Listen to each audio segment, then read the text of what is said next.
আসসালামু আলাইকুম। প্রিয় দর্শক, অন্য মঞ্চের আলাপ চাইতায় আপনাদের সকলকে আমন্ত্রণ জানাচ্ছি। শেখ হাসিনার রায়ের আগুনে পুড়ে মরবে এইমস। আজকে একটা বিশেষ দিন হিসেবে অনেকে গণ্য করছেন। বিশেষ করে আওয়ামী লীগের শাটডাউন কর্মসূচি চলছে। সারা দেশ কার্যত এই মুহূর্তে শাটডাউনে আছে। সারা দেশ অচল। রাজধানী ঢাকা থেকে দূরপাল্লার বাস ছাড়েনি, ঢাকার বাইরে থেকে দূরপাল্লার বাস আসেনি, এবং গতকাল আকস্মিকভাবে দক্ষিণ পশ্চিমাঞ্চলের দুই বিভাগ খুলনা বরিশাল পুরোপুরি পরিবহন ধর্মঘট ডেকেছে অন্য একটা ইস্যুতে। সবকিছু মিলে সারা বাংলাদেশ বিকল। আমরা কয়েকদিন যাবৎ শুনছি যে ককটেল বিস্ফোরণ হচ্ছে এখানে ওখানে, বাসে আগুন দেওয়া হচ্ছে। গতকালকে শুনলাম একজন উপদেষ্টা, প্রথম পাকিস্তান সফরকারী উপদেষ্টা সৈয়দা রিজওয়ানা হাসানের বাড়িতে ককটেল বিস্ফোরণ করা হয়েছে।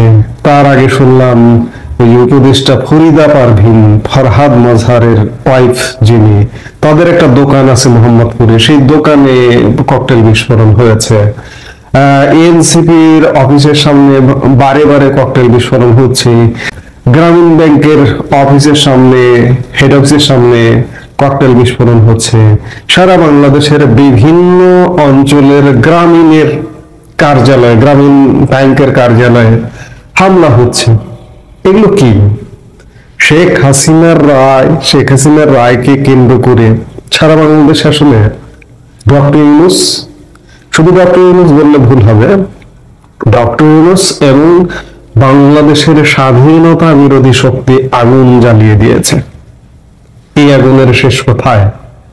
যারা আগুন জ্বালালো তারাই এই আগুনে পুড়ে মরবে। আজকে শেখ হাসিনার রায়, কিসের রায়, কার রায়? এই যে বর্তমানে যে সরকারটা, এই সরকারটা কিসের সরকার, কার সরকার? আপনার সরকার, আমার সরকার? এটা কি নির্বাচিত সরকার? একটা সুপ্রিম কোর্টের রেফারেন্স, সেই রেফারেন্সটার সঠিক কিনা বা সেই রেফারেন্সটা ভুয়া কিনা, সেই ব্যাপারেও বিলিয়ন ডলারের কোশ্চিন আছে। এই কোশ্চিনকে কেন্দ্র করে আদালতে রিট পিটিশন পর্যন্ত করেছিলেন একজন আইনজীবী। সেটি খারিজ করে দেওয়া হয়েছে। স্বাভাবিকভাবে, যেহেতু অবৈধভাবে দখল করা সবকিছু, আদালত, আইন সবকিছু, কাজেই খারিজ করে দেবে, এটি স্বাভাবিক। যে সরকারটি বৈধ কিনা এই প্রশ্নটা আছে, সেই সরকারের ট্রাইব্যুনাল, আন্তর্জাতিক অপরাধ ট্রাইব্যুনাল, সেটি কিভাবে বৈধ হয়?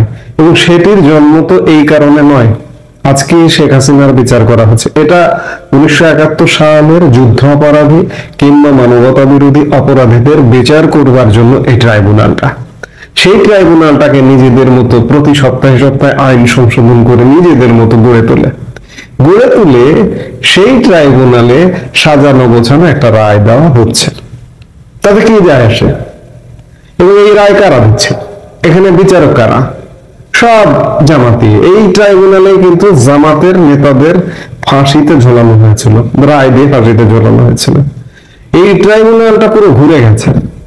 এক সময় ছিল জামাতের বিরুদ্ধে, যুদ্ধাপরাধীদের বিরুদ্ধে বিচারের ট্রাইব্যুনাল, সেই ট্রাইব্যুনালটাকে এখন জামাত দখল করেছে। বিচারকরা জামাতের, প্রসিকিউটররা জামাতের, চিফ প্রসিকিউটর জামাতের।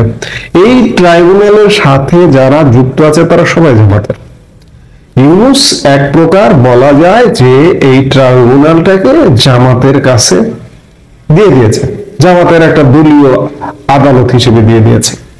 সেই আদালত শেখ হাসিনার রায় ঘোষণা করবে। আমরা যে মুহূর্তে কথা বলছি সেই মুহূর্তে হয়তো রায় ঘোষণা শুরু হয়ে গেছে, বা ভিডিওটা যখন প্রচার হচ্ছে তখন রায় ঘোষণা চলছে। এই রায় নিয়ে এত আগ্রহের কি আছে? এই রায় তো জানাই আছে যে এই রায়টা কি হবে। এই রায় শেখ হাসিনার একটা সাজানো ফাঁসি দেবে, তাতে কি যায় আসে? যে সরকারটাই বৈধ নয়, যে আদালতটাই বৈধ নয়, যে আদালত রায় দেবে, সেই আদালতের রায়টা বৈধ হয় কিভাবে? প্রশ্নই আসে না। আসলে এদের মরণে পুরোপুরি পাখা গদিয়ে গেছে। আমি গতকালকে সোশ্যাল মিডিয়ায়, ফেসবুকে একটা স্ট্যাটাস দিয়েছিলাম যে কতই না আরামে ছিলেন তারা। আওয়ামী লীগ ক্ষমতাকালে আওয়ামী লীগের গোষ্ঠী উদ্ধার করেও কেউ সুদের ব্যবসা করেছেন, কেউ বিভিন্ন পণ্যের ব্যবসা করেছেন, যেমন এই যে ফরিদা আক্তার, তার একটা দোকান আছে, দোকানে পণ্য বিক্রি করেন। ডক্টর ইউনূস গ্রামীণ ব্যাংকের মাধ্যমে সুদের ব্যবসা করেন, আবার পরিবেশ নিয়ে ব্যবসা করেন, বিদেশি ফান্ড টান্ড এনে এই যে সৈয়দা রিজওয়ানা হাসানরা কিংবা বিভিন্ন এনজিও বিভিন্ন ব্যবসা করেন। এই ব্যবসাগুলো কত আরামে আওয়ামী লীগের একদিকে 14 গোষ্ঠী উদ্ধার করেছে আওয়ামী লীগ ক্ষমতাকালে, আর একদিকে আওয়ামী লীগের গোষ্ঠী উদ্ধার করে তারা আরামে ব্যবসা বাণিজ্য খুলে ফেপে উঠেছেন।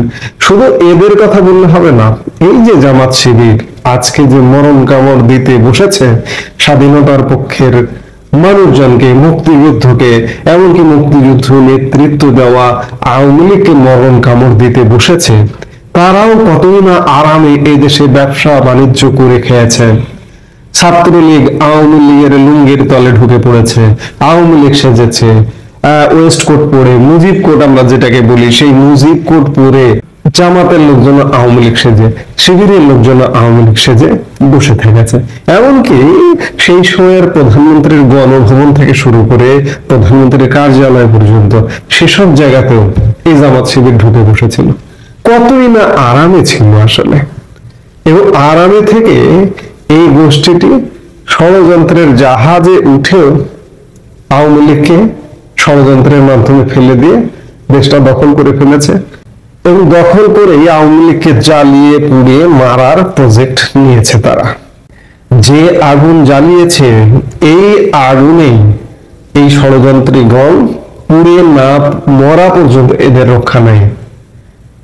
সার্বিক অবস্থা বিচার বিশ্লেষণ করে এটা অন্তত নিশ্চিত, এই যে গত কয়েকদিনের এখানে হামলা ওখানে হামলা, এদের উপরে হামলা শুরু হয়েছে, এবং এদের উপরে হামলা আসলে কে করছে, এটাকে আওয়ামী লীগ করছে এটা বলার কোনো কারণ নেই।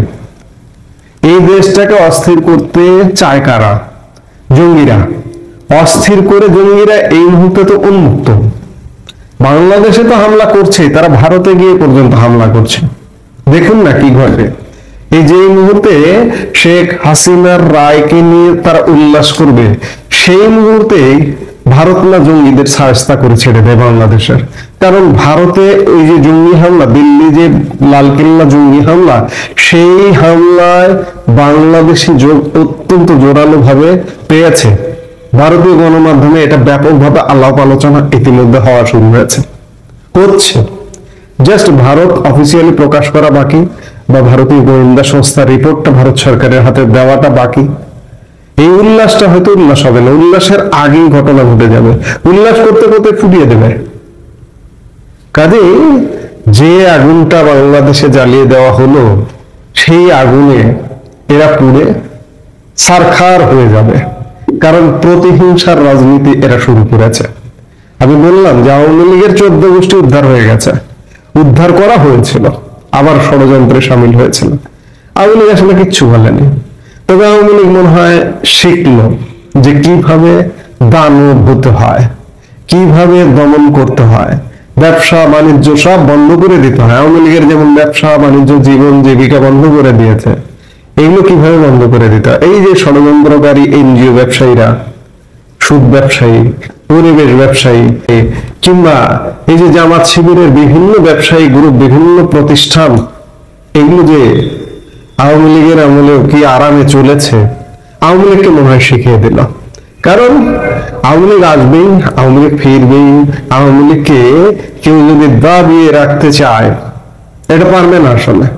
কদিন আগেও যারা বলছিল যে আওয়ামী লীগ শেষ, আওয়ামী লীগ আসবে না, কিন্তু না, আওয়ামী লীগ আসছে, খুব বড় ধরনের ধেয়ে আসছে, খুব বড় ধরনের সাউন্ড পাওয়া যাচ্ছে। আমি কানে সাউন্ড পাই, আমার কান আছে হয়তো, আমি সাউন্ড পাই, আপনার কান নেই, আপনি সাউন্ড পান না, এটা আপনার ব্যাপার। কাজেই আওয়ামী লীগ আসলে কি পরিণতি হবে? আবার কি লুঙ্গির তলায় এরা ঢুকবে আওয়ামী লীগের, ছাত্রলীগের? আমার মনে হয় না এবার এটা সম্ভব হবে। কারণ এবার এই যে গত 16 মাস যাবত তৃণমূলের সাধারণ মানুষ, নেতা কর্মী যেভাবে ভুগছে, কেউ যদি কোনো এমপি মন্ত্রী বা নেতার তলায় গিয়ে ঢোকে, কোনো জামাত শিবির বা এই জঙ্গিরা বা এই যে ব্যবসায়ীরা যারা দেশটাকে দখল করেছে, তারা যদি ঢুকতে চায়, তাদের মনে হয় তৃণমূলের কর্মীরাই সাইজ করে দেবে। কাজেই এই যে শেখ হাসিনার রায়, এই রায়ের আগুনটা যে জ্বালানো হলো, এই আগুনে ইউনূস এবং তার সঙ্গী সাথীরা, রাজনৈতিক দল জামাত, বিএনপি বা অন্যান্য যারা আছে, তারাই জ্বলে পুড়ে মরে ছারখার হয়ে যাবে। পরিস্থিতি কিন্তু সেদিকেই যাচ্ছে। কাজে আজকে রায়ে কি হলো, এই রায় সাজানো রায় মৃত্যুদণ্ড ঘোষণা করবে, এটা আগে থেকে। যে সময় জামাতের নেতাদের, যুদ্ধাপরাধী নেতাদের বিচার করা হয়েছিল, সেই বিচারের সময় এরা পণ করেছিল যে আমাদের যদি কোনোদিন সুযোগ আসে আমরাও ফাঁসিতে ঝুলিয়ে দেব। আজকে সেই ফাঁসির ঝোলানোর রায় ঘোষণা করবে, এই রায়ের 1 পয়সা মূল্য নেই। বাংলাদেশে আন্তর্জাতিক অপরাধ ট্রাইব্যুনালে মানবতাবিরোধী অপরাধের মামলায় সাবেক প্রধানমন্ত্রী শেখ হাসিনা সহ 3 আসামির বিরুদ্ধে দায়ের করা মামলার রায় সোমবার ঘোষণা করা হবে। রাষ্ট্রপক্ষ চেয়েছে সর্বোচ্চ সাজা অর্থাৎ মৃত্যুদণ্ড দেওয়া হোক সাবেক প্রধানমন্ত্রী শেখ হাসিনাকে। ব্রিটিশ সাংবাদিক ডেভিড বার্গম্যান, যিনি দীর্ঘদিন ধরে বাংলাদেশের আন্তর্জাতিক অপরাধ ট্রাইব্যুনালের বিচার কাজ পর্যবেক্ষণ করছেন, তিনি নিজের ফেসবুক পোস্টে শেখ হাসিনা সহ 3 আসামির বিরুদ্ধে এই মামলার বিচার প্রক্রিয়া নিয়ে 3টি অসঙ্গতির কথা তুলে ধরেছেন। ডেভিড বার্গম্যান মনে করেন, যেহেতু মামলাটি বাংলাদেশের একজন সাবেক প্রধানমন্ত্রীর বিরুদ্ধে, তাই বিচার প্রক্রিয়ায় এই ত্রুটিগুলো অনেক বেশি আন্তর্জাতিক গোষ্ঠীগুলোর নজরে আসবে। তখন দেখা দিতে পারে নানা ধরনের প্রশ্ন। মজার ব্যাপার হলো, সম্প্রতি শেখ হাসিনা জাতিসংঘে আইনজীবীর মাধ্যমে যেসব নালিশ করেছেন, সেখানেও একই ধরনের অভিযোগ উঠে এসেছে। এদিকে শেখ হাসিনা এবং আওয়ামী লীগের অভিযোগ হলো ইউনূস প্রশাসনের লিখে দেয়া রায় দেওয়া হবে। তাই এই রায়ের প্রতিবাদে রোববারের পর সোমবারও বাংলাদেশে কমপ্লিট শাটডাউন পালনের ডাক দিয়েছে আওয়ামী লীগ। রোববার বেশ কিছু জায়গায় ককটেল বিস্ফোরণ ও বাসে অগ্নিসংযোগের ঘটনা ঘটেছে। আন্তর্জাতিক অপরাধ ট্রাইব্যুনাল ও আশপাশের এলাকায় পর্যাপ্ত সংখ্যক সেনা সদস্য মোতায়েন করে নিশ্চিদ্র নিরাপত্তা নিশ্চিত করতে সুপ্রিম কোর্ট প্রশাসন থেকে সেনা সদরে চিঠি দেওয়া হয়েছে।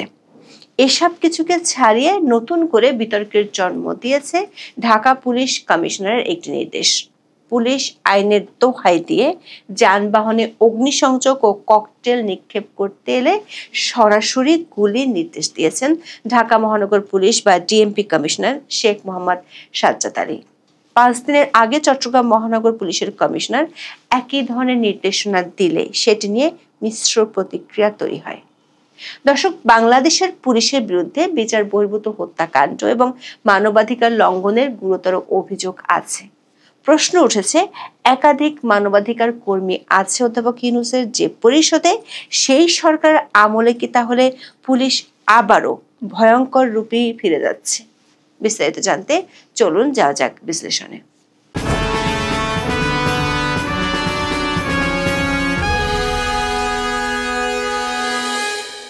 ৭১-এর মানবতা বিরোধী অপরাধের বিচারের জন্য বিগত আওয়ামী লীগ সরকারের সময় আন্তর্জাতিক অপরাধ ট্রাইব্যুনাল গঠন করা হয়। 2024 সালের 5 আগস্ট আওয়ামী লীগ সরকার পতনের পর এই ট্রাইব্যুনাল পুনর্গঠন করা হয়। পুনর্গঠিত ট্রাইব্যুনালে শেখ হাসিনার বিরুদ্ধে জুলাই আন্দোলনের সময় সংগঠিত মানবতা বিরোধী অপরাধের ঘটনায় প্রথম মামলা হয়। গত বছরের 17 অক্টোবর পুনর্গঠিত ট্রাইব্যুনালের প্রথম বিচার কার্যক্রম অনুষ্ঠিত হয়। ওই দিনই শেখ হাসিনার বিরুদ্ধে এ মামলায় গ্রেপ্তারি পরোয়ানা জারি করে ট্রাইব্যুনাল। ওই সময় শেখ হাসিনাই মামলাটির একমাত্র আসামি ছিলেন।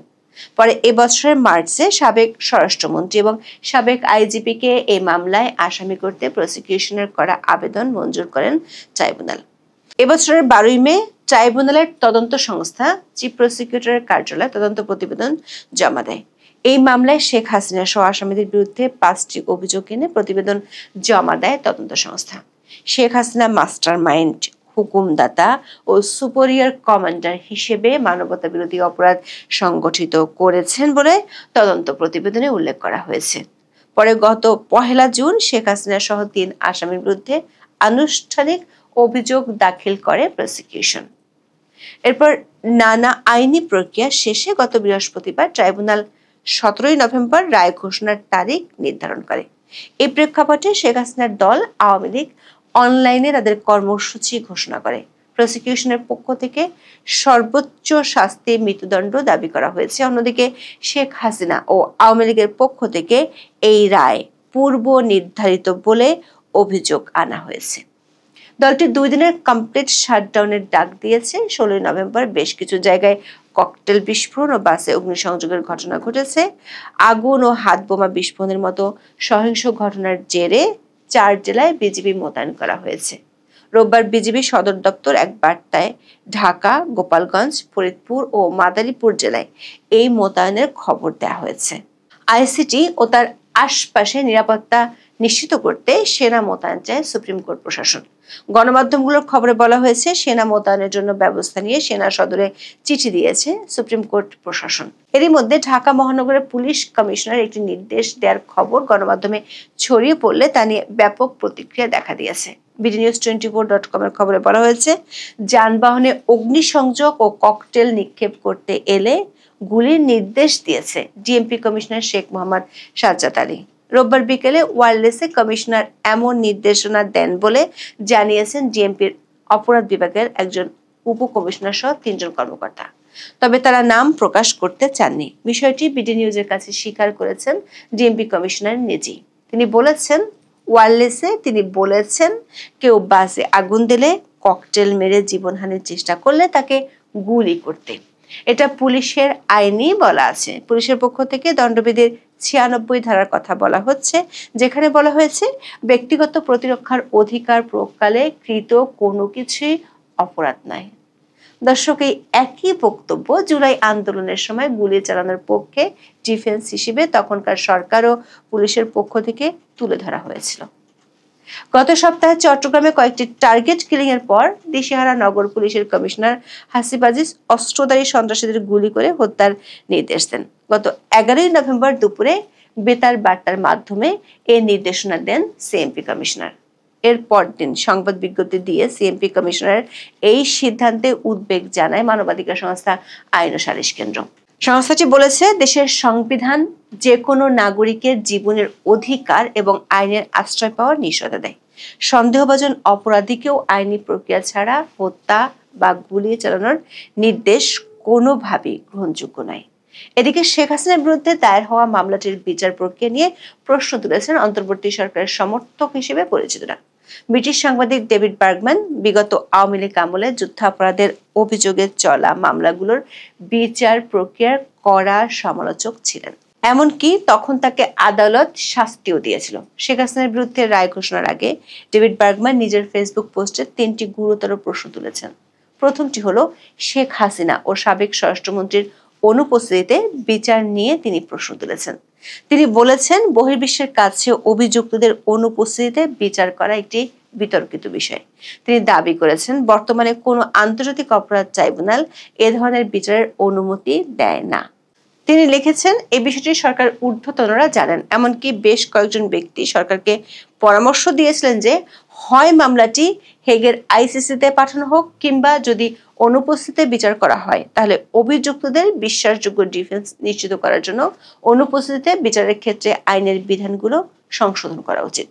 ডেভিড বার্গম্যান বলেছেন, অন্তর্বর্তী সরকার আইসিটি আইনের অনেক সংশোধন করলেও অভিযুক্তদের অনুপস্থিতিতে বিচারের বিধানগুলো স্পর্শই করেনি। দর্শক, সাবেক প্রধানমন্ত্রী ও সাবেক স্বরাষ্ট্রমন্ত্রীর অনুপস্থিতিতে আদালত তাদের পক্ষে শুনানির জন্য আইনজীবী নিয়োগ দিয়েছেন। এই আইনজীবী নিয়োগ ও আইনজীবীর কর্মকাণ্ড নিয়ে ডেভিড বার্গম্যান গুরুতর 2টি অভিযোগ বা ত্রুটির কথা তুলে ধরেছেন নিজের পোস্টে। বিষয়টি নিয়ে তিনি গত 3রা আগস্ট লিখেছিলেন। তিনি বলেছেন, ট্রাইব্যুনাল শেখ হাসিনার পক্ষে যে আইনজীবী নিয়োগ দিয়েছেন তিনি কেবল সাবেক প্রধানমন্ত্রী নন, তার সঙ্গে অভিযুক্ত সাবেক স্বরাষ্ট্রমন্ত্রী আসাদুজ্জামান খান কামালেরও আইনজীবী। আসাদুজ্জামান খান পলাতক। এটি বড় ধরনের সম্ভাব্য স্বার্থের সংঘাতের সমস্যা তৈরি করে, যা তাদের প্রত্যেকের যথাযথ আইনি সুরক্ষা প্রাপ্তিতে বাধা। কারণ বিচারে এই 2 অভিযুক্ত ব্যক্তির স্পষ্টতই একেবারে ভিন্ন স্বার্থ থাকতে পারে। যেমন ধরুন, স্বরাষ্ট্রমন্ত্রী কিছু নির্দিষ্ট কাজের জন্য প্রধানমন্ত্রীর উপর দায় চাপাতে পারেন, অথবা এর উল্টোটাও হতে পারে। ডেভিড বার্গম্যান বলেছেন, প্রত্যেক পলাতক আসামির পক্ষে অবশ্যই আলাদা একজন আইনজীবী থাকা উচিত। তার চেয়েও গুরুতর অভিযোগ হলো, আদালত নিযুক্ত এই আইনজীবী একজন অভিজ্ঞ ফৌজদারি আইনজীবী, কিন্তু আন্তর্জাতিক ফৌজদারি আইনে মামলা লড়ার মতো তার কোনো অভিজ্ঞতা নাই। তৃতীয় অভিযোগটি হলো, বিচার শুরু হওয়ার মাত্র 5 সপ্তাহ আগে ডিফেন্স লয়াররা প্রসিকিউশনের সাক্ষ্যের পুরো অংশ পেয়েছিলেন। ডেভিড বার্গম্যানের বিষয় হলো শেখ হাসিনার পক্ষে রাষ্ট্র যে আইনজীবী নিয়োগ করেছে তিনি নিজের প্রস্তুতির জন্য অতিরিক্ত কোনো সময় চাননি। বিচারের প্রথম দিনে যখন তাকে জিজ্ঞাসা করা হয়েছিল যে তিনি কেন মুলতবি চাননি, তখন তিনি উত্তর দিয়েছিলেন যে তিনি প্রয়োজনে এটি করবেন। ডেভিড বার্গম্যানের যুক্তি হলো যে কোনো যোগ্য আইনজীবী এমন পরিস্থিতিতে শুনানি মুলতবি করার জন্য কঠোর চাপ দিতে পারতেন। তাই এটি অবিশ্বাস্য লাগছে এই ব্রিটিশ সাংবাদিকের কাছে যে কোনো আইনজীবী, বিশেষত যে মামলায় ক্লায়েন্টদের সাথে যোগাযোগ করতে পারছেন না, সেখানে মানবতা বিরোধী অপরাধের 5টি অভিযোগের সাথে জড়িত এত অল্প সময়ের মধ্যে দুজন ব্যক্তির পক্ষে পর্যাপ্তভাবে ডিফেন্স আর্গুমেন্ট তৈরি করতে পারেন। এমনকি এই আইনজীবী আসামি পক্ষের একজন সাক্ষীও আদালতে হাজির করেননি।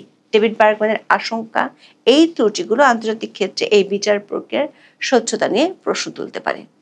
দর্শক, শেখ হাসিনার পক্ষে আন্তর্জাতিক অপরাধ ট্রাইব্যুনালে মামলা লড়তে আবেদন করেছিলেন সুপ্রিম কোর্টের প্রবীণ আইনজীবী জেরাই খান পান্না। তবে আদালত তা খারিজ করে দিয়েছিল।